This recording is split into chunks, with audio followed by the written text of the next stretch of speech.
கத்திய பாக் 3 அதாவது ப்ரோஸ்ல கொடுத்துருக்கிற 3rd லெசனான கன்னியாகுமரி பார்க்க போகிறோம். கன்னியாகுமரி அப்படின்றது வந்து it's a coastal town in the state of Tamil Nadu. Coastal town அப்படின்னா என்ன அர்த்தம்? கடல் ஓர பகுதியில் இருக்கிற பிளேஸ்ன்னு அர்த்தம். இது வந்து ஒரு டிஸ்ட்ரிக்ட். ஓகே, ஸோ இப்போ இந்த கன்னியாகுமரி லெசன் பற்றி இதில் நம்ம பார்க்கலாம். நம்ம எல்லாருமே கன்னியாகுமரி ஒரு தடவையாவது பார்த்துட்டு வந்திருப்போம். திருவள்ளுவர் ஸ்டாச்சு கொடுத்துருக்காங்க. ஸோ இதை நம்ம எல்லாருக்குமே தெரியும். அந்த பிளேஸ் பற்றி நம்ம பார்க்க போகிறோம். கன்னியாகுமரி பாரத் கே தக்ஷிணி சோர் பர் ஹே. கன்னியாகுமரி அப்படின்ற பிளேஸ் பாரத் கே தக்ஷிணி சோர் அதாவது சதர்ன் டிப்பில் இருக்கு. दक्षिणी छोर पर है. कन्याकुमारी का पुराना नाम नांचिल नाडु है. கன்னியாகுமரியினுடைய புராண நேம்னா ஓல்டு நேம் வந்து நாஞ்சில் நாடு அப்படின்றது. யஹா 3 समुद्रों का संगम होता है. ஸோ கன்னியாகுமரியில் என்ன நம்மளுக்கு ஒரு ஸ்பெஷாலிட்டி அப்படின்னு பார்த்தோம்னா 3 समुद्रों का அதாவது 3 ஓஷன் வந்து அந்த இடத்துல சங்கம் ஆகுது. சங்கம்னா மீட் பண்ணுறதுன்னு அர்த்தம். யஹா 3 समुद्रों का संगम होता है. समुद्रों का ऐसा संगम और कहीं नहीं है. இந்த மாதிரி அந்த ஓஷன்ஸ் மீட் பண்றது समुद्रों का ऐसा संगम और कहीं नहीं है. வேற எந்த இடத்துலயுமே இருக்காது. அந்த அளவுக்கு ரொம்ப அழகா இருக்கும்னு சொல்றாங்க. यहाँ इन तीनों समुद्रों की लहरें 3 दिशाओं से उठकर आपस में टकराती है. तो என்ன ஸ்பெஷல் அப்படின்னு பார்க்கும்போது यहाँ சமுத்திரம் கி லஹர். லஹரேனா வேவ்ஸ்ன்னு அர்த்தம், அலைகள். என்ன ஆகுது அப்படின்னா 3 ஓஷன்ல இருந்தும் அந்த வேவ்ஸ் அந்த அலைகள் வந்து அப்படியே எழும்பி 3 திசாவும் சே விட்டுக்கர் 3 சைட்ல இருந்து வருது இல்லையா. ஸோ 3 டைரக்ஷன்ல இருந்து 3 திசைகள்ல இருந்து எழும்பி ஆப்பஸ்மே டக்கராத்தே. ஆப்பஸ்னா அதுங்களுக்குள்ள இந்த 3மே அதுங்களுக்குள்ள டக்கராத்தினா கொலைட் ஆகிறது, மோதுறதுன்னு அர்த்தம். उठकर आपस में टकराती है. कन्याकुमारी के समुद्र तट पर खड़े होकर सवेरे सूर्योदय और शाम को सूर्योस्त का सुंदर दृश्य देख सकते हैं.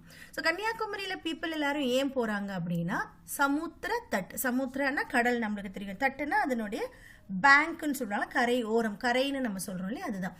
ஸோ அந்த கரை ஓரத்தில் கன்னியாகுமரிக்கு சமுத்திர தட்டு பர் கடை ஹோக்கர் அங்கே நின்றுட்டு சபேரே மார்னிங்ல சூரியோதய் அவர் ஷாம்க்கு சூரியோஸ். மார்னிங்ல சூரிய உதயம் அதான் சூரியோதய். சூரிய பிளஸ் உதய தான் சூரியோதயன்னு கொடுக்குறாங்க. அவர் ஷாம்க்கு சூரியோஸ்த். சூரிய பிளஸ் அஸ்த். சூரியன் வந்து அஸ்தமிக்குது இல்லையா. சுந்தர் திருஷ்ய தேக் சக்தே. அது வந்து பார்க்கறதுக்கு ரொம்ப அழகா இருக்கும். நம்ம அங்க போனோம்னா அதை பார்க்க முடியும்னு சொல்றாங்க. சுந்தர் திருஷ்ய. திருஷ்யனா விஷன், அந்த காட்சி. தேக் சக்தே ஹை, பார்க்க முடியும். इसी प्रकार पूर्णिमा के दिन शाम को हम पूरब में चंद्रोदय और पश्चिम में सूर्योस्त के दृश्य एक ही समय देख सकते हैं. இதே மாதிரி பூர்ணிமா கே தின். பூர்ணிமா அப்படின்னா பௌர்ணமி நாள் நம்மளுக்கு தெரியும். இசி பிரகார் பூர்ணிமா கே தின் ஷாம் கோ. ஸோ அந்த பௌர்ணமி சமயத்தில், ஈவினிங் சமயத்தில், சாயங்காலம் சமயத்தில் ஹம் பூரப் மே சந்திரோதய். பூரப் அப்படின்னா ஈஸ்ட் சைடு, கிழக்கு. மே சந்திரோதய் அவர் பश्चिम மே சூரியோஸ்த். அதே மாதிரி சூரியோஸ்த். சூரியோஸ்த்னா சூரியன் மறையறத பश्चिम வெஸ்ட் சைடு அதாவது மேற்கு சைடில் கே திருஷ்ய ஏகி சமய தேக் சக்தே ஹே. ஒரே சமயத்தில் அவங்களால பார்க்க முடியும். இசி பிரகார் பூர்ணிமா கே தின். அது என்ன சொல்றாங்க அப்படின்னா பௌர்ணமி நாள் அன்னைக்கு ஈவினிங் டைம்ல பூரப் மே சந்திரோதய் அதாவது ஈஸ்ட் சைடில் வந்து சந்திரோதய் அவர் பश्चिम में सूर्यास्त. சந்திரன் உதிக்கிறதையும் அதே மாதிரி சூரியன் வந்து மறையிறதையுமே ஒரே காட்சியில ஏகி சமய தேக் சக்தே ஹை. ஒரே சமயத்துல அவங்களால பார்க்க முடியுது.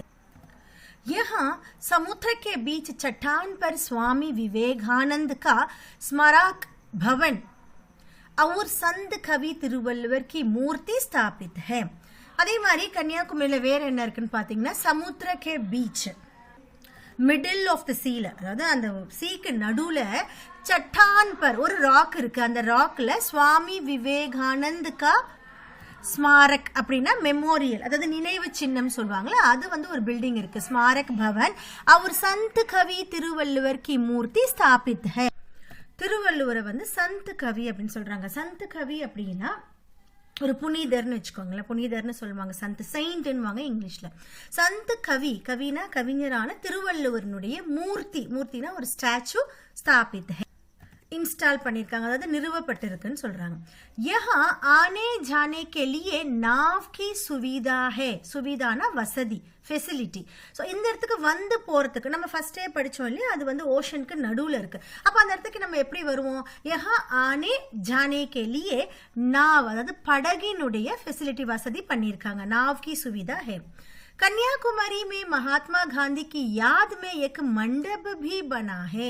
கன்னியாகுமரியில மகாத்மா காந்தியினுடைய யாத், அதாவது மெமரி, அவருடைய ஞாபகத்துக்காக ஒரு மண்டபம்ன்றது மண்டபம் தான், ஒரு மண்டபமும் அங்க இருக்கு அப்படின்னு சொல்றாங்க. மண்டபி பனா ஹை, அங்கே அதுவும் செய்யப்பட்டிருக்கு. சமுத்திர தட் பர் தேவி கன்னியாகுமரி கா ஏக புராணா மந்திர் ஹை. அதே மாதிரி சமுத்திர தட் அப்படின்றத நம்ம ஃபர்ஸ்டே பார்த்தோம். அந்த சீனுடைய கரையோரத்துல தேவி கன்னியாகுமரி கா புராணா மந்திர் ஹை, ஒரு ஓல்டு கோயிலும் அங்க இருக்கு, ரொம்ப பழமையான ஒரு கோயிலும் இருக்கு. தேவி கே தர்ஷன் கர்னே லோக் தூர் தூர் சே யஹா ஆத்தே ஹை. இந்த கோயில்ல சாமி தேவியை பார்க்கறதுக்காக, தர்ஷன் அப்படின்னா அவங்களுடைய தர்ஷனம் கிடைக்கிறதுக்காக, லோக் அப்படின்றது பீப்புள், மக்கள் என்ன பண்றாங்க, தூர் தூர் சே யஹா ஆத்தே ஹை, ரொம்ப தூரத்துல இருந்து இங்க வராங்க. कन्याकुमारी के सुंदर दृश्यों को देखने के लिए लोग विदेशों से भी आते हैं. कन्याकुमारी के सुंदर दृश्यना काட்சி, கன்னியாகுமரியினுடைய இந்த அழகான காட்சியை பார்ப்பதற்காக, देखने के लिए लोग विदेशों, देश அப்படின்னா கண்ட்ரி, நம்மளுடைய கண்ட்ரி, விதேஷ்னா ஃபாரின் கண்ட்ரிஸ் சொல்றாங்க, தேஷ் விதேஷ். लोग विदेशों से भी आते हैं, ஃபாரின் கண்ட்ரீஸ்ல இருந்து கூட இங்க வராங்க. यहाँ के बाजार में लकड़ी और सीप की बनी चीजें बिकती है. இங்க இருக்கிற பாசார், இங்க இருக்கிற மார்க்கெட்ல பாத்தீங்கன்னா லக்கடினா உட், அதாவது உட்லான, और சீப் அப்படின்னா சிப்பின்னு சொல்லுவோம்ல, கடலோர பகுதியில் நிறைய சிப்பி கிடைக்கும். ஸோ சிப்பியிலான सीप की बनी चीज़ें, சிப்பியில செய்யப்பட்ட பொருட்கள் बिकती है அப்படின்னா நிறைய சேல் பண்றாங்கன்னு அர்த்தம், அங்க விற்கப்படுது. हमको कम से कम एक बार कन्याकुमारी जाकर वहां के सुंदर दृश्यों को देखना है. நம்ம கம் சே கம், அதாவது கொஞ்சம் முடிஞ்ச வரைக்கும் அப்படின்றத இங்க மீன் பண்றாங்க. கம் சே கம் ஏக் பார், முடிஞ்ச வரைக்கும் ஒரு தடவையாவது கன்னியாகுமரி போயிட்டு அங்க இருக்கிற அந்த சுந்தர் திருஷ்யோக்கோ தேக்னா, அழகான அந்த காட்சியை பார்க்கணும் அப்படின்னு சொல்றாங்க. ஸோ ஆஸ் யூஷுவல் எல்லா இதுலையும் கொடுத்துருக்க மாதிரி இங்கே சப்தார்த்த கொடுத்துருக்காங்க, சப்தார்த்த படிக்கணும். அண்ட் தென் வந்து பிராந்திய பாஷாமே அர்த்த லிக்கே, நம்மளுடைய லாங்குவேஜில் எதர் இங்கிலீஷ் ஆர் தமிழில் வந்து நம்ம மீனிங் எழுதணும். அண்ட் தென் விலோம் சப்து கொடுத்துருக்காங்க, சஹியா கலத் லிக்கியே, so true or false. And then question answers கொடுத்துருக்காங்க. ஸோ இந்த லெசன் உங்களுக்கு புரிஞ்சிருக்கும் நம்புகிறேன். தேங்க்யூ.